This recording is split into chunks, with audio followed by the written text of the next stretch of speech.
I'm Lori, 27, and I watched my family crumble from a distance, coffee in hand, feeling nothing but relief. The accusation that I'd stolen $20,000 from my parents' retirement fund hung in the air like smoke, toxic, choking, but strangely satisfying. For once, I wasn't rushing to fix my sister's latest catastrophe. Instead, I let her most destructive lie burn everything to the ground. "You've always been jealous of me," my sister had screamed that fatal night, tears streaming perfectly down her cheeks. "Mom? Dad? I caught her transferring money from your account to hers?" The shocked horror on my parents' faces told me everything I needed to know about where I stood in this family. Before we carry on, please hit the subscribe button and let me know where you are watching from in the comments. Growing up as the responsible daughter in the Evans family meant living in the shadow of my sister's chaos, a role I never signed up for but somehow couldn't escape. Until I finally did. All my life, I'd been defined by two things: being Beth Evans' sister and being the family fixer. My earliest memory involves standing on a kitchen chair at 5 years old, helping my mother clean grape juice from the ceiling after Beth's experiment to see if juice boxes could fly. I remember my mother sighing, "Thank goodness we have you, Lori," as Beth wailed dramatically about her ruined dress in the next room. This pattern continued through elementary school. While Beth charmed teachers with her big blue eyes and creative excuses, I carried 2 backpacks, mine filled with neatly completed homework, and hers stuffed with crumpled papers I'd help her finish during lunch. I learned to forge her handwriting by 3rd grade, not for mischief, but necessity. "She's just more sensitive than you," my father would explain whenever I complained. "You're stronger, more practical. She needs extra help, that's all." By middle school, Beth had mastered the art of consequence avoidance.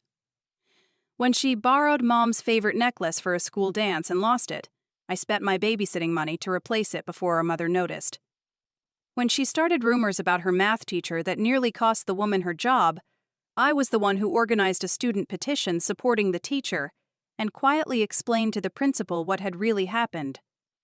"You always make me look bad," Beth had hissed afterward. "Why can't you just let me live my life?" "Because your life keeps destroying other people's," I'd replied, earning a door slammed in my face. High school brought bigger problems. Beth's first boyfriend broke up with her after catching her texting 3 other boys. She told everyone he'd been controlling and abusive. I knew it wasn't true. Jason had been nothing but kind, including to me. When his car was vandalized with the word "abuser" scratched into the paint, I anonymously paid for the repairs from my after-school job money. Beth's senior year culminated in her nearly not graduating after skipping too many classes. I spent nights helping her complete months of missing assignments, my own grades slipping as a result. My parents barely noticed my declining academic performance. They were too busy planning Beth's graduation party. "We're so proud you pulled through," my mother told Beth at her celebration. I watched from the kitchen, where I was refilling food trays while Beth held court in the backyard. College brought physical distance but no real separation from my sister's drama. Beth chose the same university as me, despite my attempts to branch out on my own.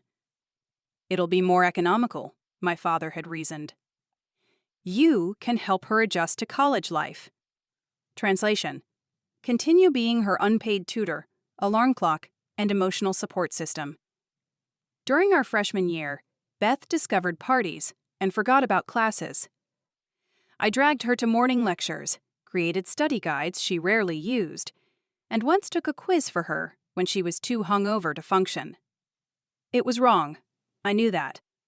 But the alternative was calling our parents to explain Beth's failing grades, which would have resulted in tearful phone calls and pointed questions about why I wasn't helping her more. By sophomore year, Beth had maxed out a credit card our parents gave her for emergencies only. When they discovered the $12,000 debt, Beth blamed the card being stolen.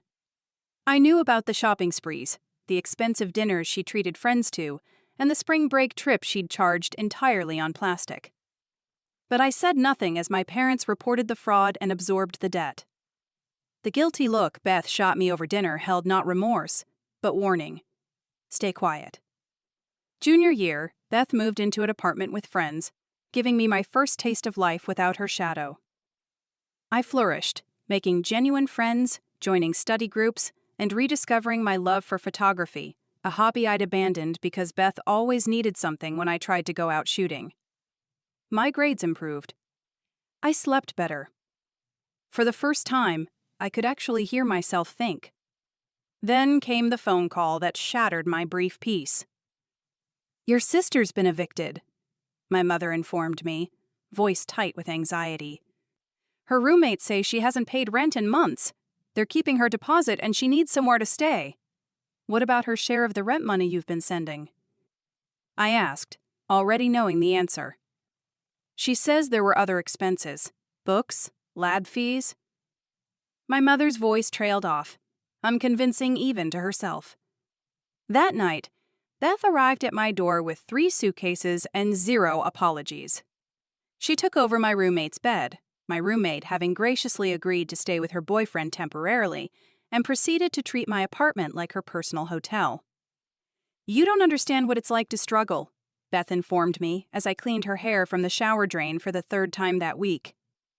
"Everything comes so easily to you." I nearly choked on the irony but said nothing. What was the point? By the time they graduated me with honors despite working part-time throughout college, Beth barely scraping by with a degree in communications, I had developed an ulcer and insomnia. Our parents attended the ceremony beaming with pride, most of it directed at Beth for overcoming so many challenges. The real world offered no reprieve. While I secured an entry-level position at a marketing firm and rented a modest apartment, Beth bounced between jobs, blaming demanding bosses and toxic workplaces for her inability to hold steady employment. She borrowed money from our parents regularly, with vague promises of repayment. When she crashed her car driving after having just 2 glasses of wine at a work function, our parents purchased her a new one. When I pointed out that this enabled her irresponsibility, my father accused me of jealousy. "Not everyone can be as naturally organized as you, Lori," he said, as if my stability were some genetic gift rather than the result of hard work and self-discipline. I tried to distance myself, limiting contact to family gatherings and emergencies. But Beth had a talent for emergencies. Lockouts at 2 a.m. Urgent needs for financial loans that were never repaid. Dramatic breakups requiring immediate consolation, and usually a place to stay just for a few days. I was 26 when I finally started therapy, realizing that what I thought was normal family dynamics was actually a deeply dysfunctional system. My therapist, Dr. Winters, helped me see how I'd been cast as the responsible one, while Beth was permitted to remain perpetually adolescent. "Your sister has never had to face consequences," Dr. Winters pointed out. "And the entire family works to keep it that way, with you bearing the heaviest burden." I began setting boundaries. Small ones at first, not answering late-night calls, refusing to lend money, saying no to last-minute requests to cover for Beth at family events she'd promised to attend. Each refusal was met with increasing pressure. "She's going through a rough patch," my mother would say. "You know how sensitive she is," my father would add. But I held firm, feeling stronger with each boundary maintained. I started dating Michael, a kind, steady graphic designer who found my directness refreshing rather than cold, as my family often characterized it.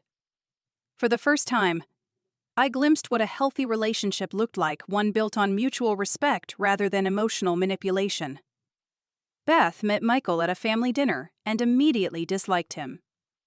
"He's so boring," she complained afterward. "You could do better." What she meant was, he saw through her. Michael wasn't charmed by Beth's dramatic stories or flattering attention, and this unnerved her. 6 months into our relationship, Michael and I began discussing moving in together. Around the same time, I received a substantial performance bonus at work. I decided to use part of it as a down payment on a car, my first new vehicle, a modest but reliable compact that would replace my 10-year-old sedan with its increasingly frequent repair needs. I made the mistake of mentioning both developments at Sunday dinner with my parents. Beth was unusually quiet throughout the meal, picking at her food and drinking more wine than usual. Later, as I helped clean up, she cornered me in the kitchen. "So you're really going to move in with him?" she said. Not a question, but an accusation. "Yes," I replied, continuing to load the dishwasher. "We found a great apartment midway between both our offices. And bought yourself a fancy new car." Her tone was bitter. "It's hardly fancy. It's a Toyota. Must be nice to have everything work out so perfectly for you all the time." I stopped and faced her. "It's not about things working out, Beth. It's about making responsible choices and working hard. Is that what you tell yourself?" She laughed, the sound sharp and unpleasant. "That you deserve all this because you're so good and responsible, while I'm just a screw-up? I never said that. You don't have to. Everyone thinks it." She refilled her wineglass. "Mom and Dad are always comparing us. Why can't you be more like Lori? Lori never gives us this trouble. Lori never asks for money." "That's not my fault," I said quietly. "Isn't it? You've always made me look bad by comparison. Always had to be so perfect." I shook my head, recognizing the familiar pattern. Beth was looking for someone to blame for her own choices, and I was the convenient target. I'm not having this conversation again. I returned to the dining room, where my parents and Michael were discussing a recent movie release. Beth remained in the kitchen for several minutes before rejoining us, her expression now composed into one of worried concern. The evening ended normally enough, though Beth barely spoke to me as we said our goodbyes. I thought little of it. Her cold shoulders rarely lasted long, usually dissolving when she needed something from me again. 3 days later, my mother called, her voice tight with barely controlled anger. "We need to talk. Your father and I expect you at the house tonight at 7. Is everything okay?" I asked, alarmed by her tone. "No, Lori, everything is not okay." She hung up without explanation. I called Michael immediately, anxiety churning in my stomach. "Something's wrong." Mom sounded really upset. "Do you want me to come with you?" he offered. I considered it, then declined. "Let me find out what's going on first. I'll call you afterward." The drive to my parents' suburban home felt interminable. My mind raced through possibilities. Had something happened to a family member? Was someone ill? Had Beth gotten into serious trouble? I arrived to find both my parents sitting stiffly in the living room, my father's face flushed with anger, my mother's eyes red from crying. Beth sat between them, looking appropriately solemn but with an unmistakable gleam of triumph in her eyes. "What's going on?" I asked, remaining standing just inside the doorway. My father spoke first, his voice shaking. "Your sister has brought something very disturbing to our attention." I looked at Beth, who met my gaze briefly before looking down at her clasped hands, the picture of reluctant messenger. "Beth noticed some unusual activity when she was helping your mother organize financial statements yesterday," my father continued. "Transfers from our retirement account to an unknown account. When she investigated further, she discovered it was your account, Lori." The accusation hit me like a physical blow. "What? That's not possible." "We've seen the documentation," my mother said, her voice breaking. $20,000, Lori, from our retirement fund." "I haven't taken any money from you," I said, feeling dizzy with shock. "I would never do that." "Then how do you explain this?" My father thrust a bank statement toward me. I took it with trembling hands. There it was, a series of transfers over the past 3 months, coinciding with my bonus and car purchase. Someone had indeed moved money from my parents' account to mine, but it certainly wasn't me. I looked up at Beth, understanding dawning like ice water in my veins. "You did this." Beth's eyes widened in well-practiced innocence. "How can you say that?" I'm the one who found the transfers. Exactly. You found what you created. I turned to my parents. Check the access logs. I don't have your banking passwords or information. I've never asked for them. Beth has been helping us with our finances since your father's heart scare, my mother said defensively. She's been very responsible. The irony might have made me laugh if I wasn't so horrified. And it doesn't strike you as suspicious that she discovers this right after I mention getting a bonus and buying a car? So you admit you suddenly have extra money, my father said, as if this confirmed everything. From work. I got a performance bonus that I earned. Check with my company if you don't believe me. We checked the bank records, my mother said. The timing matches exactly. Because she planned it that way. I gestured toward Beth, who had begun to cry softly. She heard me talk about my bonus and car, then created fake transfers to make it look like I stole from you. That's enough, Lori, my father said sharply. Your sister is devastated by this discovery. She didn't want to believe it either. Beth dabbed at her eyes with a tissue. I kept hoping there was some explanation. That's why I waited to say anything. I stared at my family. My father's rigid anger, my mother's tearful disappointment, Beth's calculated performance, and felt something inside me break. For 27 years, I had been the responsible one, the fixer, the stabilizing force in our family dynamic. And in return, I was being cast as a thief, without even the benefit of the doubt. I didn't take your money, I said quietly. But I can see you've already decided I did. If there's been some mistake, my mother began. The only mistake was mine, I interrupted. For thinking that anything I said would matter against Beth's word. Don't blame your sister for your actions, my father said. I looked at him, really looked at the man who had raised me, who had taught me about honesty and responsibility, only to discard those principles the moment they became inconvenient to the family narrative. I'll repay the money, I said finally, my voice steady despite the storm raging inside me. Not because I took it, but because that's the only way this conversation will end. Lori Beth started, perhaps surprised by my capitulation. No, I cut her off. You win, Beth. You always do. I turned back to my parents. I'll transfer $20,000 to your account tomorrow. Consider it payment for finally seeing this family clearly. We raised you better than this, my mother said, tears flowing freely now. Did you? I asked simply. Then I walked out, closing the door quietly behind me. In my car, I sat shaking for several minutes before I could drive. My phone buzzed with a text from Michael. Everything okay? I stared at the screen, unsure how to even begin explaining what had just happened. Finally, I wrote back. No, but it will be. That night, I told Michael everything. The history of cleaning up after Beth, the pattern of enabling from my parents, and now, this ultimate betrayal. He listened without interruption, his expression growing increasingly troubled. You can't give them that money, he said when I finished. It's admitting guilt for something you didn't do. It doesn't matter, I replied, surprising myself with how detached I felt. The money buys me freedom. Once I pay it, I'm done. Done? With all of it.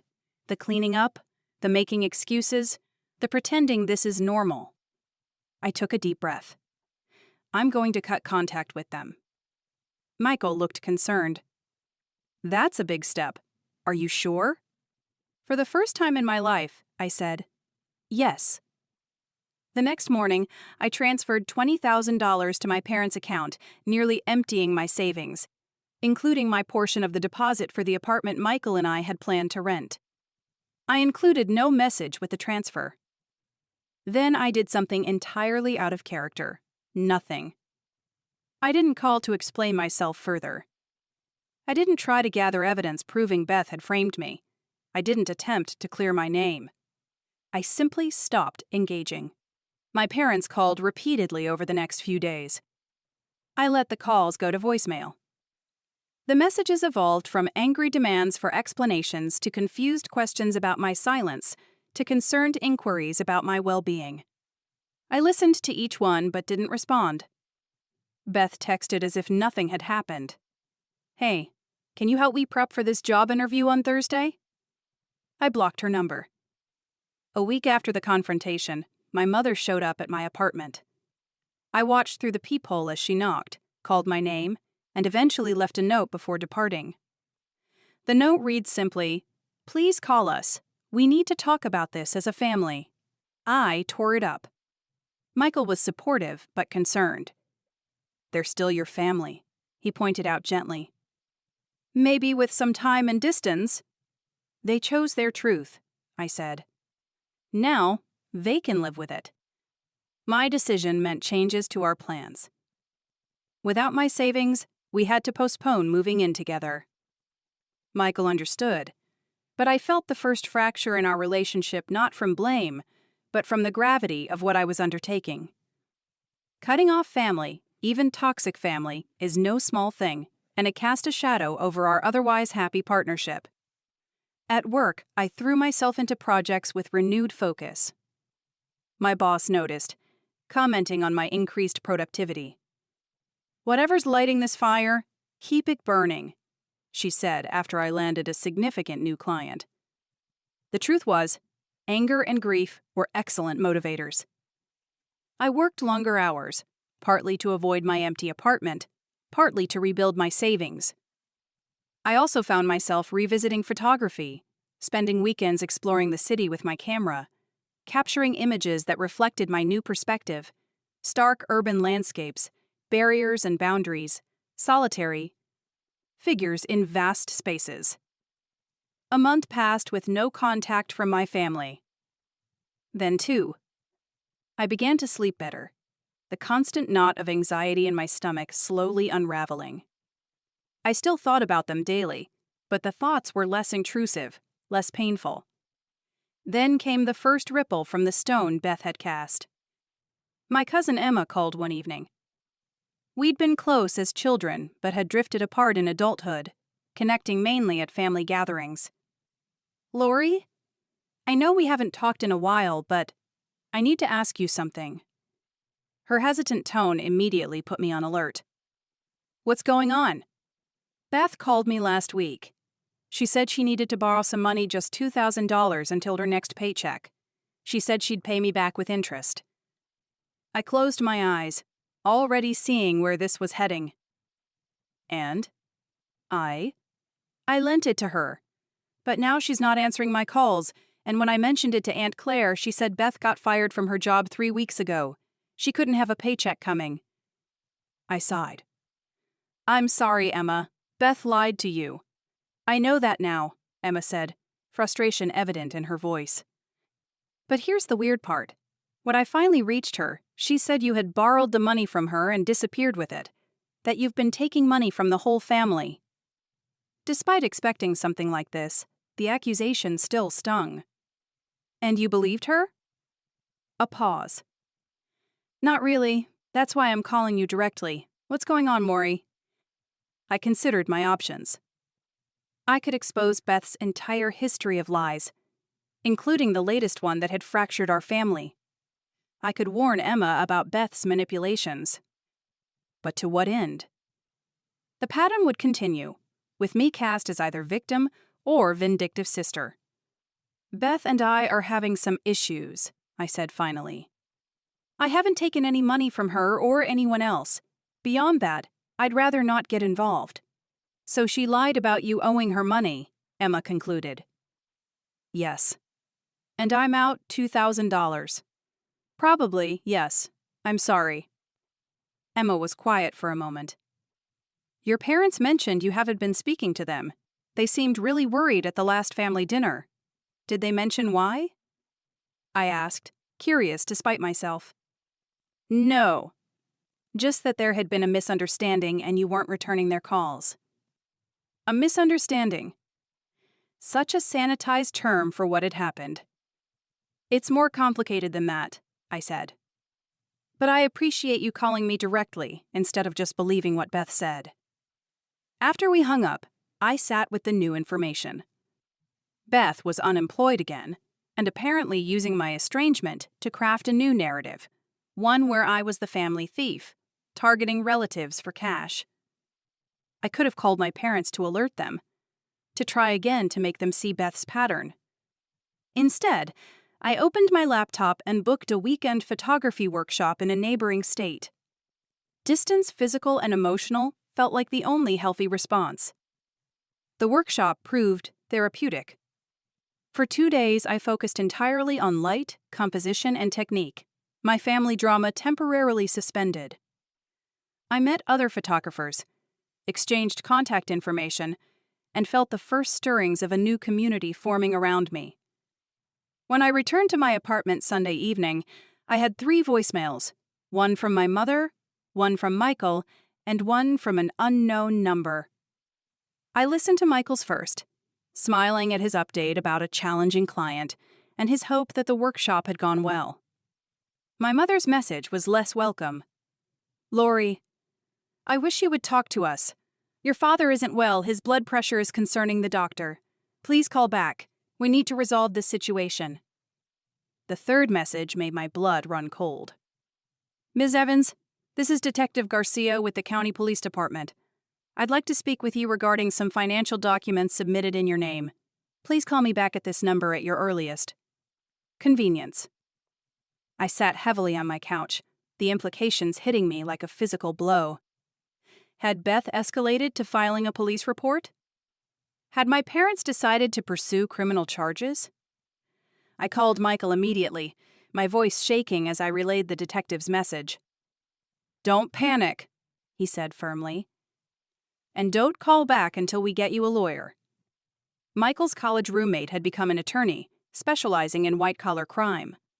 He agreed to speak with me first thing Monday morning, advising me through Michael not to contact the detective before our consultation.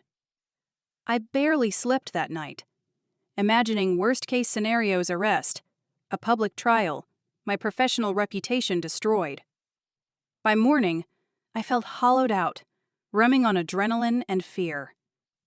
The attorney, James Pearson, met me at his office downtown, his manner reassuringly matter-of-fact as I explained the situation. "So, to summarize," he said after I finished, "your sister created fraudulent transfers to make it appear you stole from your parents. You paid the money to end the confrontation without admitting guilt, cut contact with your family, and now a detective wants to speak with you." "Yes, yes," I confirmed, the situation sounding even more dire when laid out so clinically. "Have you kept any documentation? Bank statements showing your bonus deposit? Anything that would prove the source of your funds for the car purchase?" I nodded. "I have my bonus letter, bank statements, and the car financing paperwork." "Good. That's a start." He made some notes. "I'll call Detective Garcia and find out exactly what this is about. It's possible they're investigating your sister, not you." "My sister?" I hadn't considered this possibility. If she's been engaging in financial fraud, it may have extended beyond your family situation. The documents in your name he mentioned could be something else entirely. This perspective was both relieving and troubling. I authorized James to speak with the detective on my behalf and went to work, struggling to focus as I waited for news. James called mid-afternoon. "I spoke with Detective Garcia," he said without preamble. "You're not a suspect in anything. They're investigating a case of identity theft and loan fraud." "Identity theft?" "Someone has been using your personal information to apply for loans and credit cards. The detective wants to speak with you as the victim, not a perpetrator."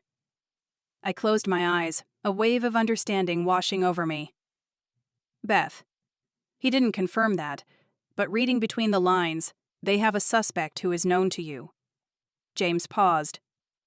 "He specifically asked if you were in contact with your sister." I arranged to meet with Detective Garcia the following day, James accompanying me as a precaution. The detective, a serious woman in her 40s, laid out a disturbing pattern of financial fraud. Over the past 2 months, someone has opened 3 credit cards and taken out a personal loan using your identification, she explained, showing me the documentation. The addresses used were variations of your sister's apartment and your parents' home. The personal loan had been for $20,000, exactly the amount I'd repaid my parents.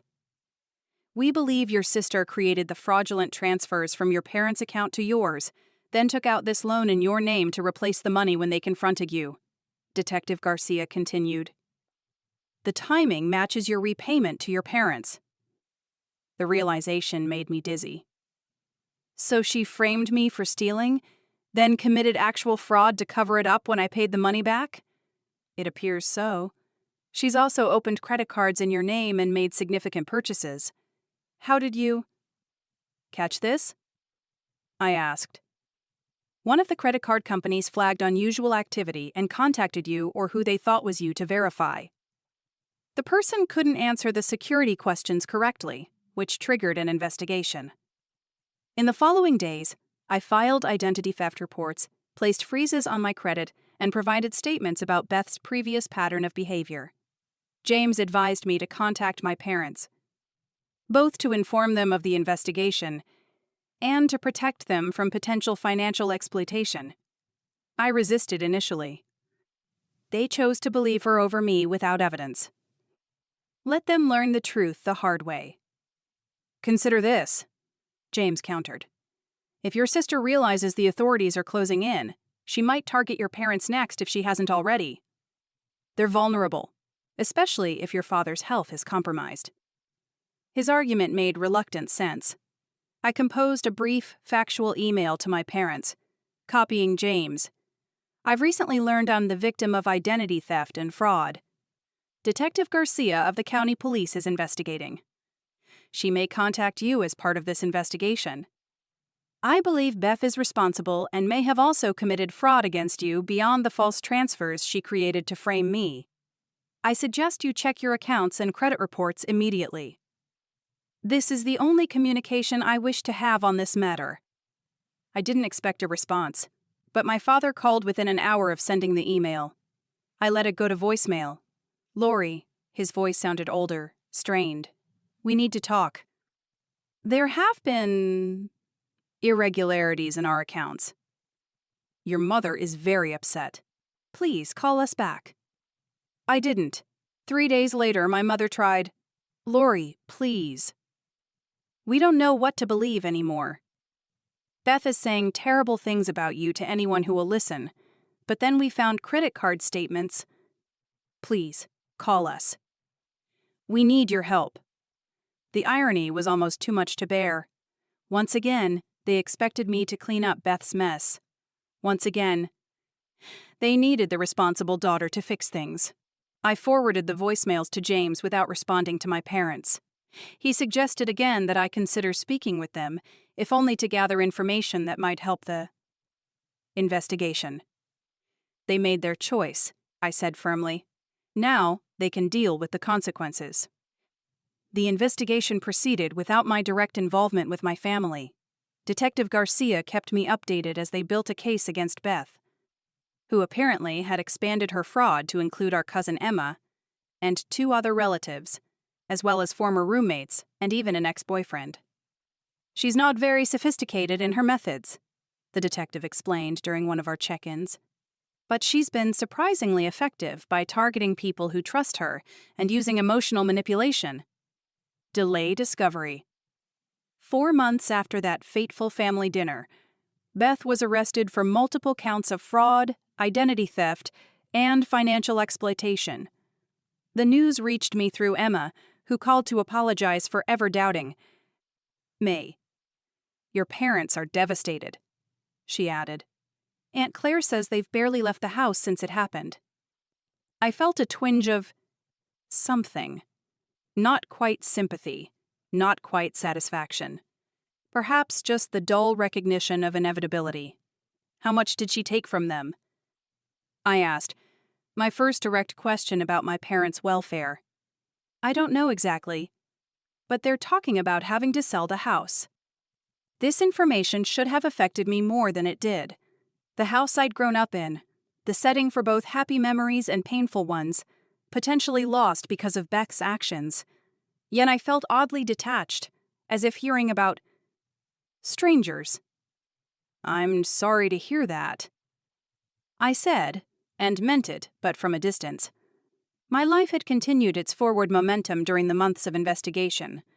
Michael and I had found a different apartment to share. Smaller than our original plan, but cozy, and distinctly ours. My work had earned me a promotion. My photography had improved enough that a local cafe had offered to display some of my urban landscapes. I had built something new.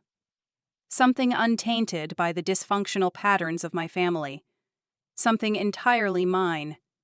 The first letter from Beth arrived a week after her arrest. I recognized her handwriting on the envelope and nearly threw it away. Unopened. Curiosity won out. "Dear Lori," she'd written from county jail. "I know you probably hate me, and I don't blame you. Everything's falling apart, and I'm scared. Mom and Dad won't take my calls. My court-appointed lawyer says I could go to prison for years. I know I've done terrible things, but I never meant for it to go this far. I need your help. You've always been the one who could fix things. Please don't abandon me now. Your sister, Beth." The familiar pattern leapt off the page, the admission of wrongdoing coupled with minimization, never meant for it to go this far. Followed by the emotional appeal, and the assumption that I would, as always, step in to fix things. I shredded the letter without responding. More letters followed, their tone evolving from pleading to angry to desperate as Beth's case progressed through the legal system. I read each one but responded to none.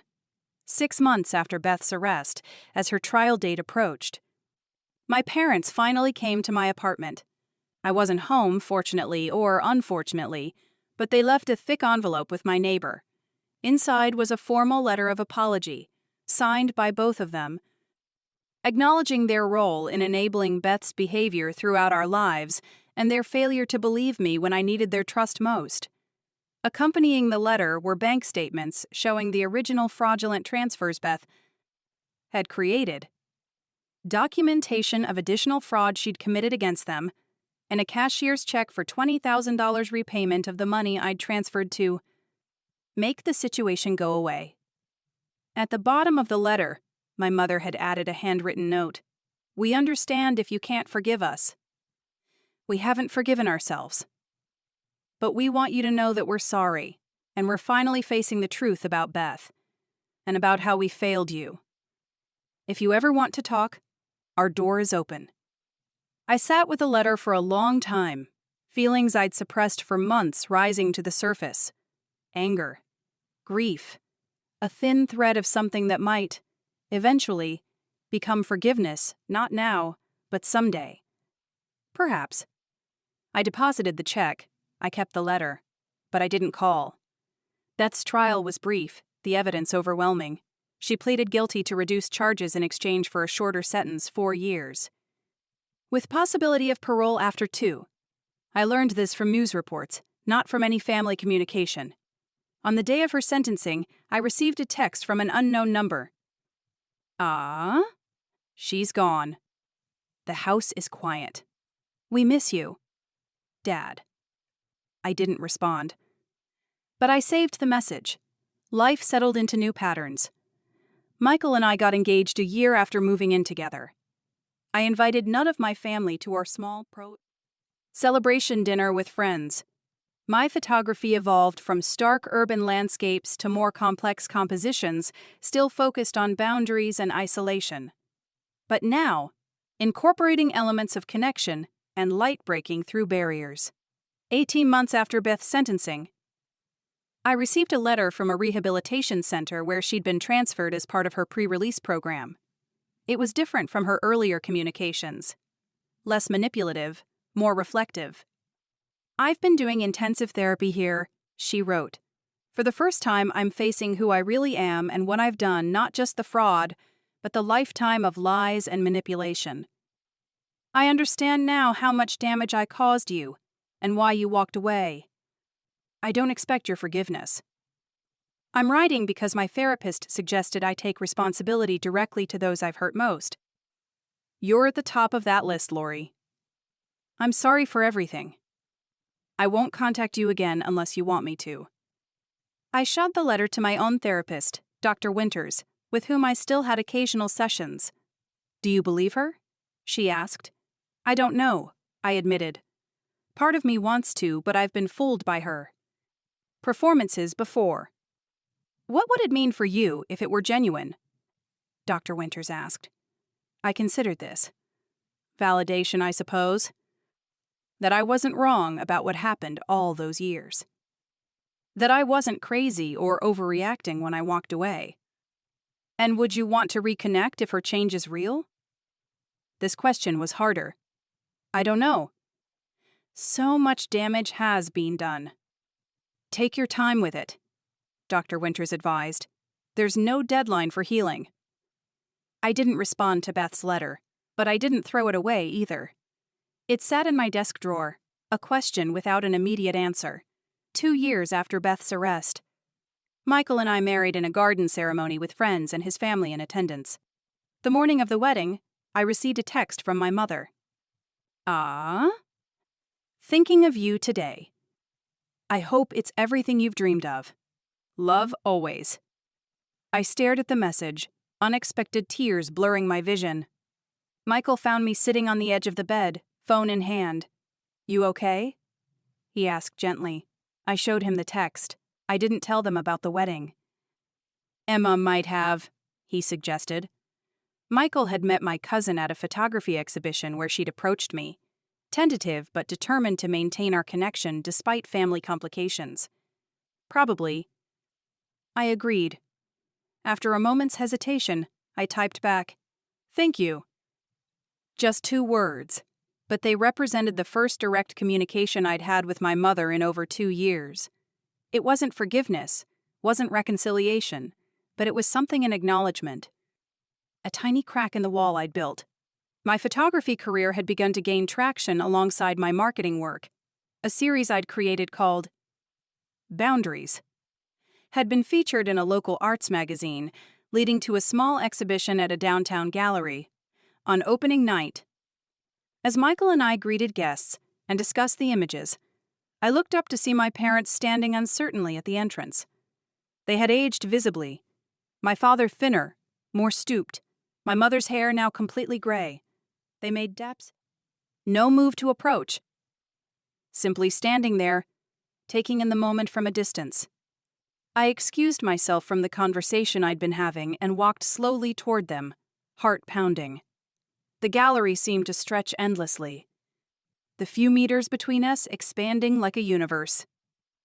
You came, I said when I reached them, my voice steadier than I felt. We saw the announcement in the paper, my father explained. We hope it's all right.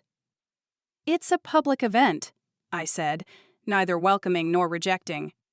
Your work is beautiful, my mother offered. So powerful. Thank you.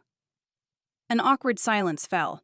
2 years of separation hung between us, a weight too heavy for casual conversation to bear. We can leave if you'd prefer, my father said finally. We just wanted to see. It's fine, I said. Then, making a decision I hadn't planned, would you like me to show you around? Explain some of the pieces? The relief on their faces was palpable. We'd like that very much, my mother said. I gave them a brief tour, explaining my techniques and inspirations in the professional voice I used with all visitors. They listened intently, asking thoughtful questions, avoiding any mention of our estrangement or Beth. As they prepared to leave, my father hesitated, then said simply, "We're proud of you, Lori." We always have been, though we didn't show it right. I nodded, not trusting myself to speak. Would it be possible, my mother ventured, to get coffee sometime? Just to talk? The old pattern flashed through my mind, the expectation that I would make things easy, smooth things over, be the reasonable one. But there was something different in her expression now, but humility that acknowledged the request as a gift I might choose to give, not an obligation I should fulfill. I'll think about it, I promised. And I did. 2 weeks later, I met them at a neutral location, a cafe halfway between my apartment and their house, which they had managed to keep despite the financial damage Beth had caused. The conversation was stilted at first, all of us carefully avoiding landmines of resentment and guilt. "How is work?" my father asked. "Good." "Busy." The exhibition led to some commissioned pieces. "That's wonderful." "And Michael?" "He's well. His design firm is expanding." Inevitably, we ran out of safe topics. My mother reached across the table, stopping just short of touching my hand. "Lori, we know we can't undo what happened. But we want you to know that we've been in therapy too. We're trying to understand how we created such a dysfunctional system." My father nodded. "The therapist calls it triangulation. Using you as the stabilizing point in our relationship with Beth. It wasn't fair to you." "No," I agreed. "It wasn't." "We don't expect forgiveness," my mother continued. "But we'd like a chance to know you as you are now, not as the role we cast you in." I studied them, these familiar strangers who had shaped my earliest understanding of love and responsibility, of family and belonging, who had failed me spectacularly but were now sitting before me, asking not for another chance to fail but for a chance to see me clearly for perhaps the first time. "I can't promise anything," I said honestly, "but I'm willing to try coffee again, maybe in a month." It was a small offering, but it was all I could manage. They accepted it with gratitude disproportionate to the gesture. As we parted, my father asked the question they'd both been avoiding. "Have you heard from Beth?" She wrote keen. To me. From rehab. I didn't respond. They nodded, unsurprised. "She writes to us sometimes," my mother said. "The therapists say she's making progress, but it's Beth." I finished. A shared understanding passed between us, the first in years. Whatever bridges we might rebuild. We now approached Beth with the same cautious skepticism. Life continued its forward momentum. Michael and I bought a small house with a dedicated space for my growing photography business. I cut back my marketing work to part-time, focusing more on my creative pursuits. We discussed starting a family, though both of us felt ambivalent about the enormous responsibility. "I'm afraid of repeating patterns," I admitted during one such conversation, "of creating the same kinds of wounds." "You're not your parents," Michael reminded me, "and you've done the work to understand those patterns. That already puts you ahead." Our monthly coffee with my parents gradually evolved into dinner every other month, then occasional weekend visits. The conversations became less guarded, though certain topics remained charged with unresolved emotion. We developed a new language for engaging with each other, more honest, less burdened by unspoken expectations. Beth was released after serving just over 3 years of her sentence. She moved into a halfway house, then a small apartment, finding work at a call center with the help of a re-entry program.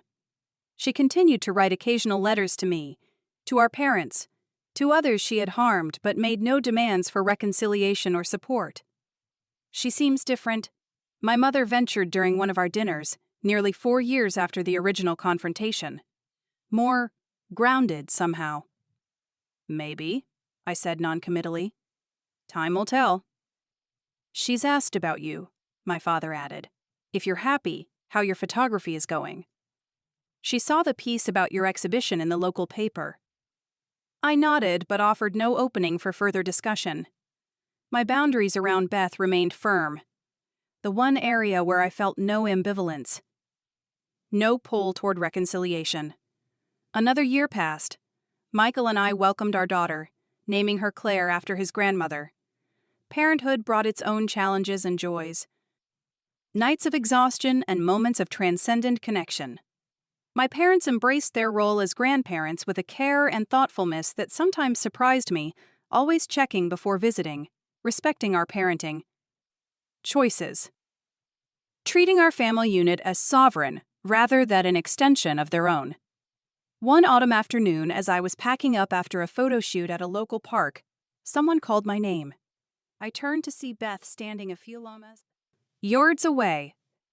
Her appearance so changed I might not have recognized her on the street. Her once carefully maintained hair was cut in a simple, practical style. Her clothing modest and unremarkable. The performative quality that had always characterized her presence seemed diminished. "I thought it was you," she said, maintaining her distance. "I'm sorry to interrupt your work."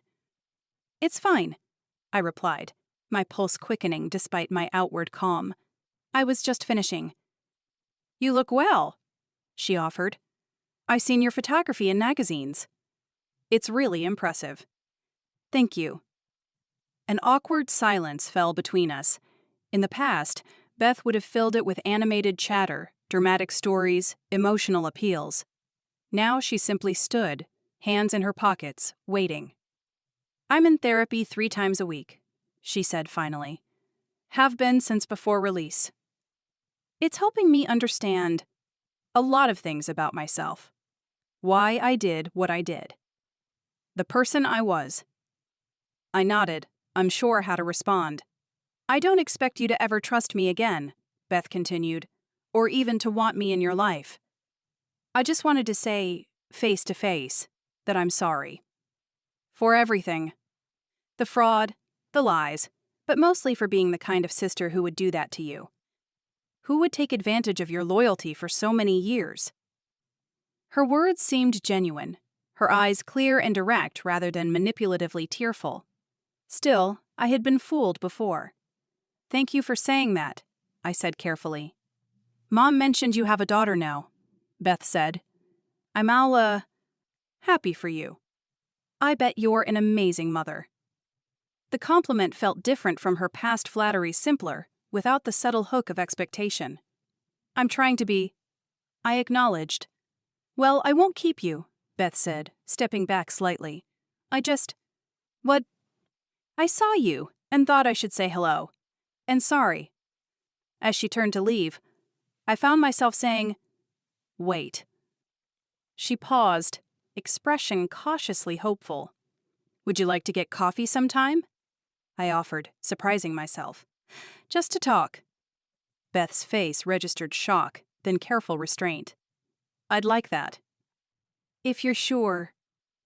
"I'm not sure of anything," I admitted, "but I'm willing to have a conversation." We exchanged numbers, mine a new one she hadn't had access to during her years of fraud.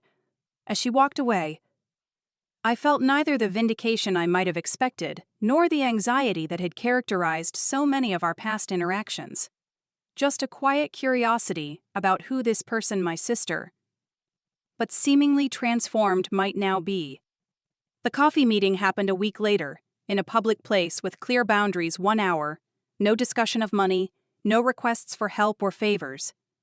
Beth arrived early, ordered rolling ordins, only for herself, and listened more than she spoke, all departures from her previous patterns.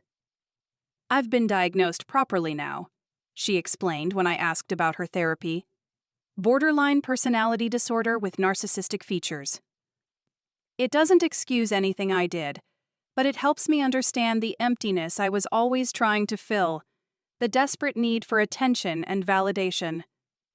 "And the lying?" I asked directly. "Part of it," she acknowledged. "The disorder creates a profound fear of abandonment. Lying became a way to maintain connections, to make myself seem more interesting or sympathetic, to avoid consequences that might lead to rejection." She paused. Again, not an excuse. Just context. We talked for the full hour, then parted with no plans for future contact. I felt oddly settled afterward. As if a long, unfinished conversation had finally reached, if not a satisfying conclusion, at least a momentary pause. I told Michael about the meeting, describing Beth's apparent transformation with measured skepticism. "People can change," he said thoughtfully. "Not always, not easily, but sometimes, with the right motivation and support, real change happens." "Maybe," I allowed. but I'm not rushing into anything. Over the following months, Beth and I established a cautious, limited relationship, occasional texts, rare coffee meetings, always with clear boundaries and expectations. She never asked for money, never showed up unannounced, never attempted to manipulate me emotionally. When invited to family gatherings, she attended briefly and appropriately, making no attempt to reclaim her former starring role. It's strange. I confided to Emma during a cousin's lunch. It's like meeting an entirely different person who happens to share my childhood memories. Do you trust it? Emma asked. I considered the question. Not completely. But I'm starting to believe that whatever changes she's made are real, not just another performance. And you're okay with having her in your life again? After everything? In a limited way, I clarified. We'll never have the kind of relationship where I'd lend her money, or leave her alone with my daughter, or count on her in a crisis. But this new version of Beth, I can have coffee with her without dreading it. That's something I never thought would be possible. As Claire grew from infant to toddler, my understanding of family evolved. The boundaries I'd established weren't just walls to keep harmful influences out, but frameworks within which healthier relationships could develop. My parents, having done their own work to understand their enabling patterns, became supportive figures rather than sources of obligation and guilt. Beth, continuing her therapy and medication, maintained a peripheral but stable presence, an aunt who sent thoughtful birthday cards and occasional small gifts, but who respected the limitations I'd set. 5 years. After I walked out of my parents' house, having paid for a theft I didn't commit, I found myself hosting a small gathering for Claire's 3rd birthday. My parents were there, Michael's family, a few close friends, and, at the edge of the celebration, Beth sober. Appropriate. Neither demanding attention nor shrinking into invisibility. As I watched her help Claire unwrap a present, a simple set of toddler-friendly watercolors, I felt a complex emotion that wasn't quite forgiveness, but something adjacent to it. An acknowledgement that the sister who had caused so much damage was making a genuine effort to be someone different. Someone better.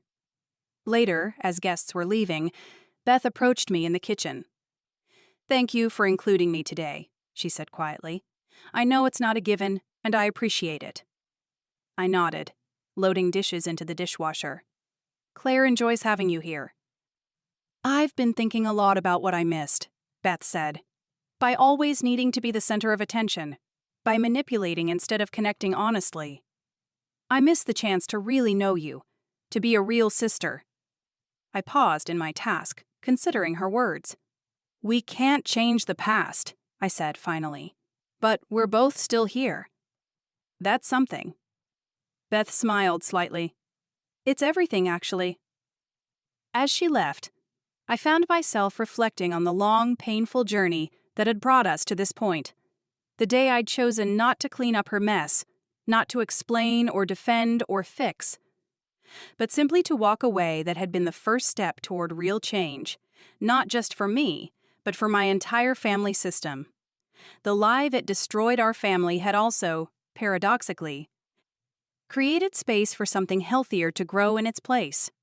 Not perfect, not unblemished, but honest in a way our previous relationships had never been. That night, after Claire was asleep and Michael was working late in his home office, I opened my laptop and began writing not for an audience, but for myself. The words flowed easily, the story of a young woman who had spent her life cleaning up others' messes until the day she decided to stop. How that decision, painful as it was, ultimately set everyone free. When I finished, I saved the document, closed my laptop, and went to check on my daughter. She slept peacefully, her small hand curled around a stuffed rabbit.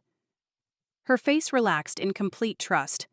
I touched her cheek gently, this tiny person who would grow up in a family built on boundaries and truth, rather than manipulation and enabling. "Sleep well, little one," I whispered. "Your story will be different." And it was. And it is. And it will be.